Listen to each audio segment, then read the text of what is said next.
Lucifer and the Hidden Demons, a practical grimoire from the Order of Unveiled Faces by Theodore Ross. This is a great enough book. It's a really great book. I want to kind of highlight, however, my opinion, and I'll just say that it is my opinion here, and it is not a judgment upon the author.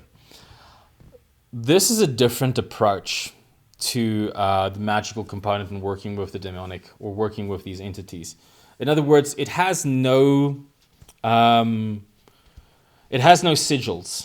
in it. It has no secret names of power in it. So this revolves around what you can consider to be path workings. Okay? It's path workings. There's no sigils.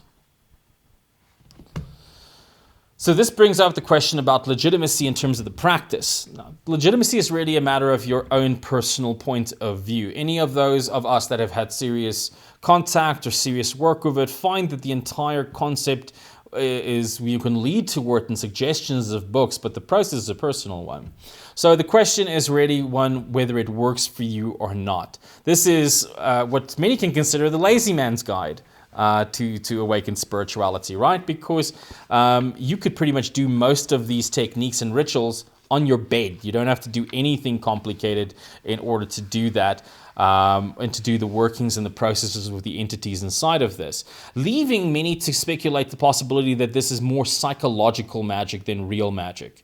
Okay, in the sense of you're pretty much sitting on your bed and you're going through a sequence of visualizations in a certain order. The origin and root of these visualizations is in question. Okay, there's no historical text that many of them are drawn from. It is something, however, that is claimed to be used inside of this working group. But in terms of actual history around that, there are many ideas. One of the concepts that the author basically says here is that they developed this system from the work of the Abramelin ceremonies, and we understand the French version of the Abramelin to be considered to be a false or a mistranslation. Not a mistranslation, let me rephrase that. More accurately, it was based upon the French translation, which was in error. So as much as MacGregor Mathers did incredible work from the translation, but his source material was inaccurate. Then, years later, we found the release of another version of the Abramelin, which will be covered as well in this by Abraham von Worms, which refers to the German text, which was a more completed text. Now, the statement here by our friend Theodore Ross is that that was their reference. They were able to use that to piece together this other system, so to speak. So I've personally enjoyed working with this. I'm not against it. I think I've had fun. I've had some, interesting experiences and so on and thus forth with this thing. I did find that a lot of the definition of the rules and the skills and the abilities attributed to these entities are different as they are from different grimoires. And in one point, the argument here is that it is the more realistic of what they can do. I also think it may be that, but it also may be the level of intensity of energy that is done. I also think there's a degree of the practitioner's personal level. If you're able to go into deeper and more altered states of consciousness more completely, you'll probably have better results than somebody that's struggling to visualize.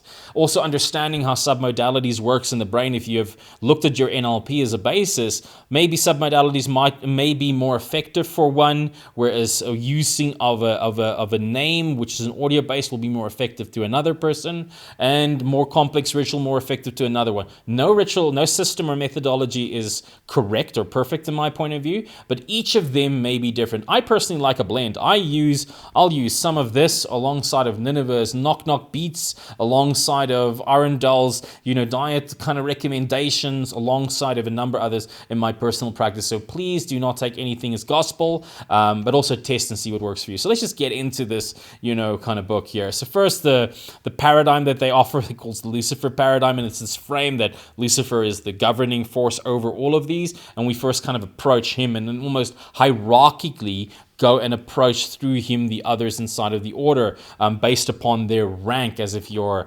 going from a chain of command, right? The requirements, the pathway, the demonic sources, this is really where the references came for their material, the magical state. He highlights that, which I do appreciate. The naming conventions, how it's used, the perspective on the demons, what it is from their point of view, summoning the demons in terms of this system or this methodology, an illustration or an illustrated working example of that, and then your pathways to the demons, which in my opinion is just a path workings essentially with them.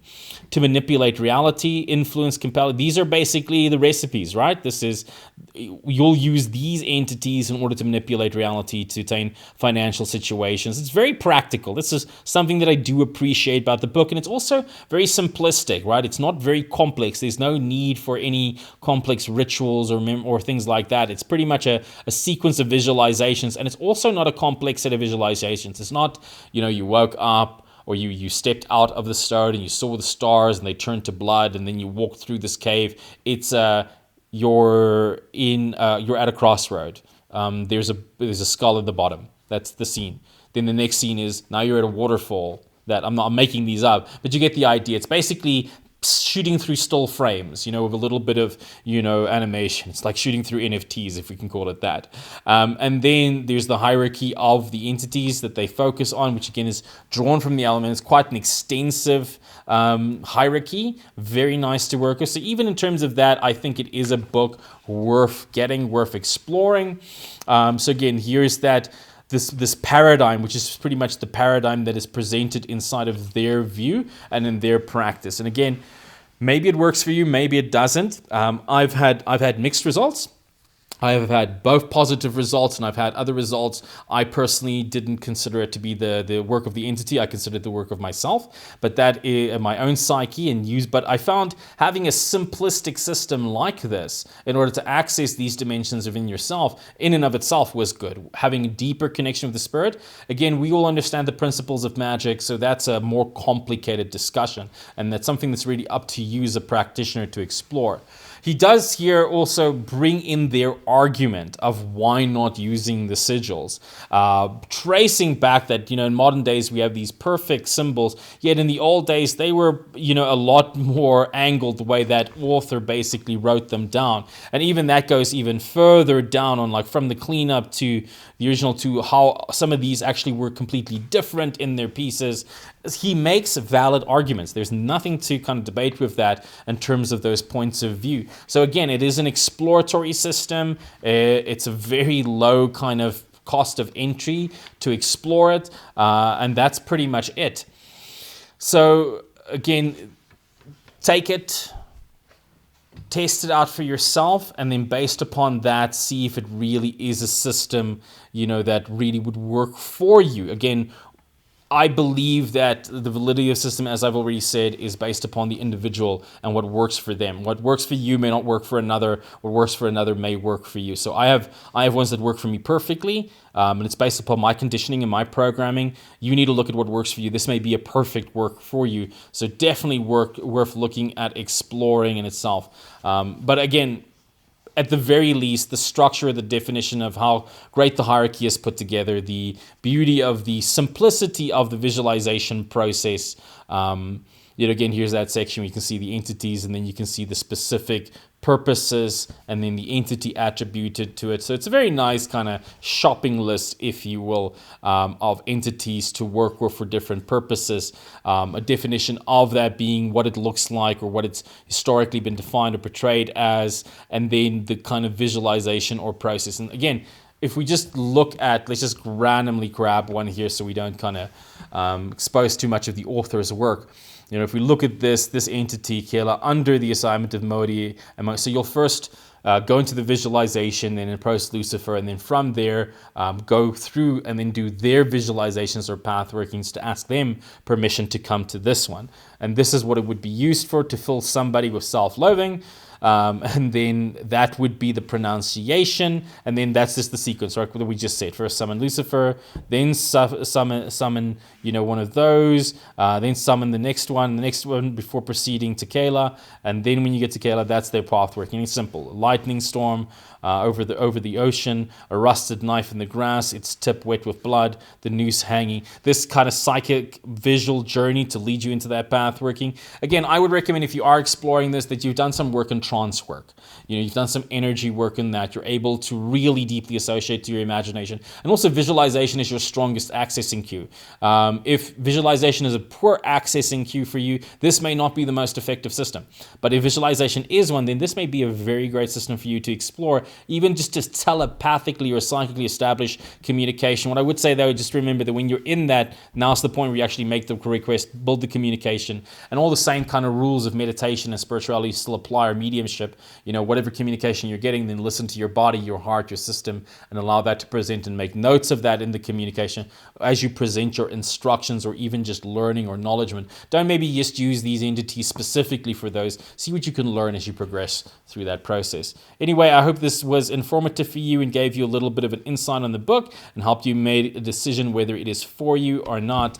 I personally ended up getting a copy for myself just because I thought, it was nicely put together, and I really like what he did. And I wanted to have it in my collection for those days when I didn't feel like a long, complicated ritual. I just need something to focus my attention. And this was a great piece for that. So that, again, Lucifer and the Hidden Demons, a practical grimoire from the Order of the Unveiled Faces by Theodore Ross. I've always felt a little different, a little uneasy between regular folk, a bit of a dreamer, a lost cause, a little non-ordinary, some would say. I think I've always just been this way. My mother said I was special. My father thought I should be feared. But I knew that witchcraft coursed through my veins the first time I tasted the lips of the goddess inside the rain. Yes, I'm a witch, it's true. And sure, we are the ones who believe in the beauty of nature, who believe in the things science, absent of art, cannot explain, who instead of religion would have romance. And sure, you may think we have lost our way, when in the world of predictable things we have such unfamiliar things that we would like to say. But maybe in a world so cold and alone, a little unfamiliar is exactly what is needed to show us the way home.